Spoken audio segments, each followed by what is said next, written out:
सेवा करते हैं, लेकिन बिहारी जी किनकी सेवा करते हैं? हैं जी, बिहारी जी सेवा हमारी राधा रानी की करते हैं।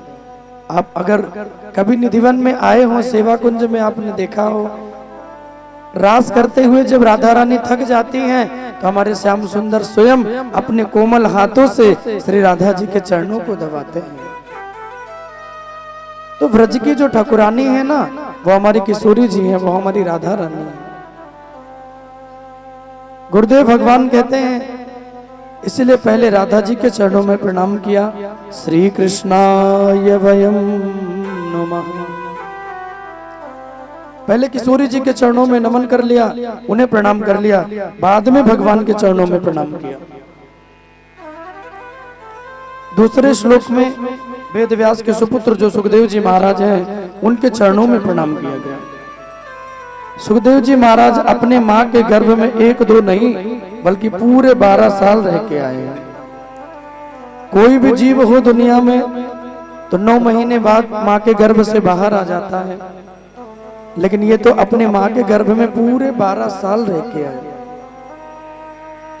बार बार वेद व्यास जी कहते हैं, भैया अपने माँ को इतना कष्ट क्यों दे रहे हैं? किसी जीव को 9 महीने गर्भ में रखना ये कोई छोटा विषय थोड़ी है। उसका लालन पालन करना, पूरा ध्यान रखना, ये तो माँ ही कर सकती है और कोई नहीं दुनिया में। वेद व्यास जी कहते हैं, भैया अपने माँ को इतना कष्ट क्यों दे रहे हो? आ जाओ, माँ के गर्भ से बाहर आ जाओ। सुखदेव जी कहते हैं, मैं माँ के गर्भ से बाहर आ तो जाऊंगा, लेकिन मेरी एक शर्त है।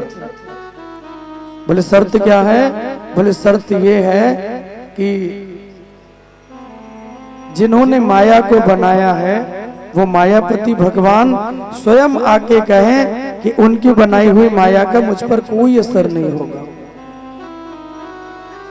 अगर वो आकर के इतना मुझसे कहें तो मैं माँ के गर्भ से बाहर आ जाऊंगा।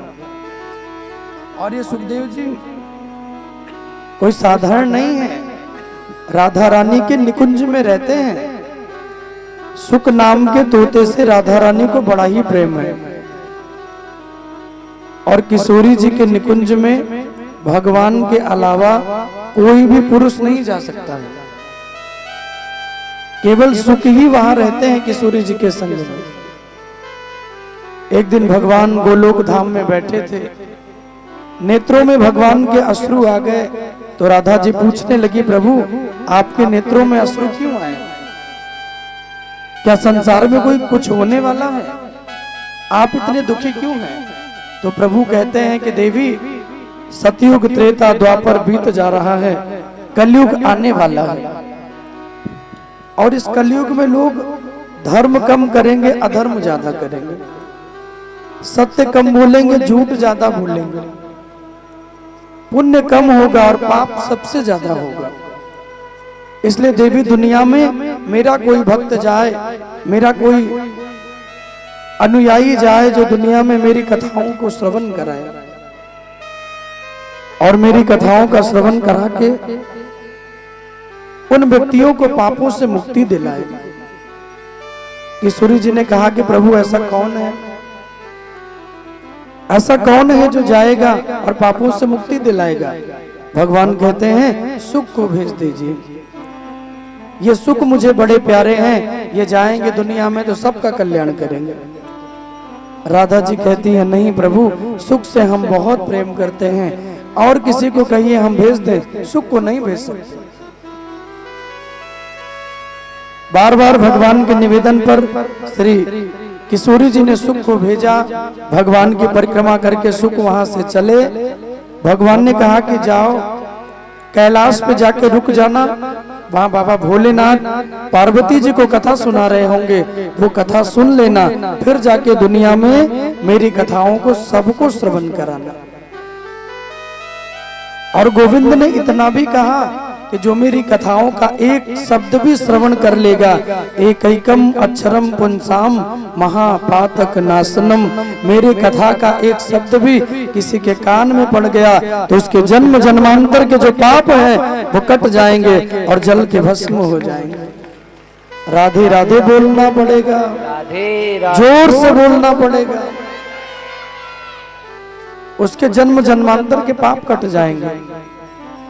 सुख प्रसन्न हो गए, नेत्रों में अश्रु आ गए, भगवान को प्रणाम किया और प्रणाम करके सीधे वहां से चल दिए।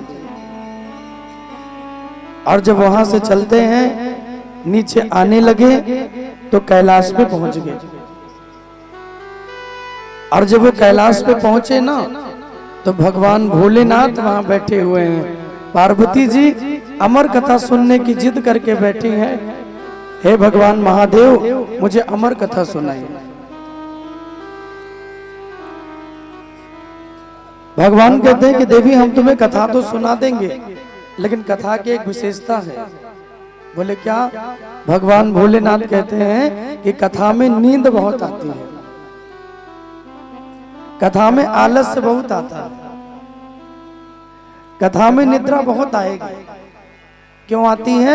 बोले क्योंकि कथा जो है ना वो फूलों की सैया है और जो दुनिया की चर्चा है वो कांटों की सैया है। अब आप खुद सोचिए, कांटों पे नींद आएगी कि फूलों पे? है जी, जोर से बोले।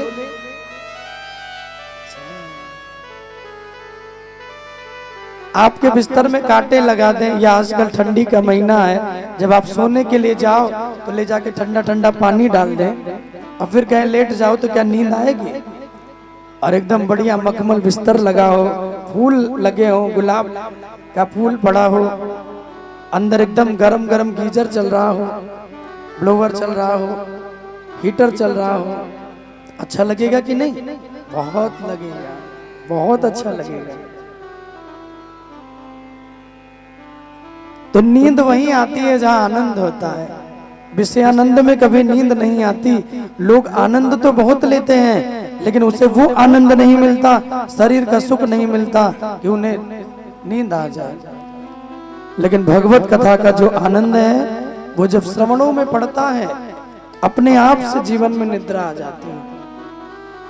और फिर भगवान राम जी ने जब कुंभकर्ण को मारा, 6 महीना सोते थे, एक दिन जगते थे और एक दिन में इतना खा लेते थे कि 6 महीना के बराबर हो जाता था। तो निद्रा देवी उन्हीं के जीवन में रहती, उन्हीं के सर पे रह के उनको सुलाती थी। लेकिन जब भगवान ने उनको मार दिया तो निद्रा देवी खड़ी हो गई। बोले महाराज आपने इनको तो मार दिया। बोले हाँ। तो कहा कि अब मेरा क्या होगा? भाई सरकार भी किसी के घर को तोड़ती है तो नया घर बना के देती है, आप मुझे कहाँ निवास देंगे? भगवान ने कहा कि जाओ, जहाँ चोरी हो, जहाँ हिंसा हो, मारपीट हो, बुरे कर्मों में जाके अपना स्थान बना लो। निद्रा देवी ने कहा महाराज आज तक तो ऐसे ही राक्षस के जीवन में रही, राक्षस को सुलाती रही, कम से कम अब तो एक अच्छा स्थान दे दीजिए। भगवान बोले अपने मन से मांग लो, तुम्हारी जहां मर्जी हो वहां जाके रह लो। बोलो कहां रहोगी? तो निद्रा देवी ने कहा कि जहां आपकी कथा होगी, आपके भक्त बैठ के कथा सुनेंगे, मेरा निवास भी वहीं होगा। भगवान ने कहा कि क्यों भाई, क्या मेरे भक्तों को सुला दोगी? तो मेरी कथा सुनेगा कौन? निद्रा देवी ने कहा कि नहीं प्रभु, मैं उनको नहीं सुलाऊंगी जो ध्यान से बैठ के कथा सुनेंगे, मैं सुलाऊंगी उनको जिनके पाप जीवन में ज्यादा होंगे, जिनको आलस्य आ रहा होगा, जिनको कथा में मन न लगेगा, उनके सर पे जाके बैठ जाऊंगी, उनको सुला दूंगी और मैं पूरी कथा सुन के अपने जीवन को धन्य बना लूंगी। राधे राधे बोलना पड़ेगा, राधे राधे जोर से बोलना पड़ेगा। मैं उनके जीवन को धन्य बना दूंगी और मेरा भी जीवन धन्य बन जाएगा। निद्रा देवी ने कहा भगवान से, तो राम जी तैयार हो गए। राम जी ने कहा कि उन्हीं को सुलाना जिनके पूर्व जन्म के पाप ज्यादा हो, भगवान की कथा में मन न लग रहा हो, जिनको आलस्य आ रहा हो, या जिनको ये हो कि चलो अब घर चलें, रजाई ओढ़ के सो जाएं, बहुत ठंड हो रही है, उनको सुला देना। वहीं बैठे बैठे वो सो जाए और निद्रा देवी पूरी कथा सुन लेती हैं। इसलिए आप आए हो, कोशिश करिए आप सुनिए। आप नहीं सुनोगे तो निद्रा देवी बैठ के